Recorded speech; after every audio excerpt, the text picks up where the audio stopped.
ಓಂ ಸಾಯಿರಾಮ್. ಬಾಬಾ ಹೇಳ್ತಾ ಇದ್ದಾರೆ, ಮಗು ಶುಭೋದಯ. ಯೋಚನೆ ಮಾಡಬೇಡ, ಎಲ್ಲವೂ ಸರಿ ಹೋಗುತ್ತದೆ. ನೀನು ಚಿಂತೆ ಮಾಡಿದಷ್ಟು ಸಮಸ್ಯೆಗಳು ಹೆಚ್ಚಿಗೆ ಆಗುತ್ತದೆ ಹೊರತು ಕಡಿಮೆ ಆಗೋದಿಲ್ಲ. ಒಂದು ತಿಳಿದುಕೋ, ಎದುರಿಗಿರುವ ವ್ಯಕ್ತಿ ಏನೋ ನೆಗೆಟಿವ್ ಮಾತಾಡ್ತಾ ಇದ್ದಾನೆ ಅಂದರೆ ಅವನದು ಆ ಪರಿಸ್ಥಿತಿ. ಅಂದರೆ ನೀ ಹೇಳಿದಂಥ ಮಾತುಗಳಿಗೆ ಒಪ್ಪಿಕೊಳ್ಳದೇ ಇದ್ದರೆ ಅದು ಅವನ ದೌರ್ಬಲ್ಯ. ಹಾಗೆಯೇ ಮನಸ್ಸಿಟ್ಟು ಮಾಡುವಂಥ ಕೆಲಸದಲ್ಲಿ ದೇವರು ಸದಾಕಾಲ ಇದ್ದೇ ಇರುತ್ತಾನೆ. ಯೋಚನೆ ಮಾಡಬೇಡ ಕಂದ, ನಿನ್ನ ಸಮಸ್ಯೆಗಳು ಏನೇ ಇದ್ದರೂ ಪರಿಹಾರ ಆಗೇ ಆಗುತ್ತದೆ. ಆದರೆ ಮನಸ್ಸುಗಳು ಮಾತ್ರ ಒಡೆದು ಹೋದಾಗ ಅಲ್ಲಿ ಸ್ವಲ್ಪ ಸಮಯ ಬೇಕಾಗುತ್ತದೆ ಸರಿಯಾಗಲು. ಚಿಂತೆ ಮಾಡಬೇಡ.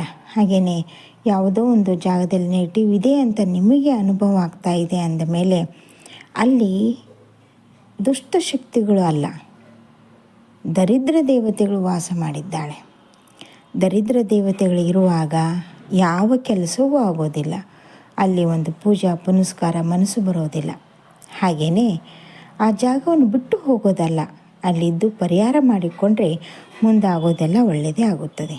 ಚಿಂತೆ ಮಾಡುವಂಥ ಅವಶ್ಯಕತೆ ಇಲ್ಲ. ಹಾಗೆ ನೋಡುತ್ತಿದ್ದ ಹಾಗೆ ಬೆಳವಣಿಗೆ ಸದಾಕಾಲ ಇದ್ದೇ ಇರುತ್ತದೆ. ಆದರೆ ಬೆಳವಣಿಗೆ ರೀತಿಗಳು ಬದಲಾಗಬೇಕು.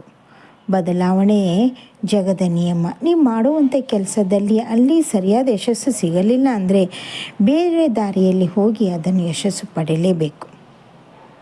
ಚಿಂತೆ ಮಾಡಬೇಡ, ಅತ್ಯಂತ ಶೀಘ್ರದಲ್ಲಿ ಎಲ್ಲವೂ ಸರಿ ಹೋಗುತ್ತದೆ. ಮೊದಲು ಅಲ್ಲಿ ಎಲ್ಲಿ ನಕಾರಾತ್ಮಕ ಶಕ್ತಿಗಳು ಇದೆ ಅಂತ ನಿನಗನ್ನಿಸ್ತಾ ಇದೆಯೋ ಅಲ್ಲಿನೇ ಪೂಜೆ ಪುನಸ್ಕಾರ ಮಾಡು, ಅಲ್ಲಿನೇ ಹೋಮ ಹವನಗಳನ್ನು ಮಾಡು, ಎಲ್ಲವೂ ಸರಿ ಹೋಗುತ್ತದೆ.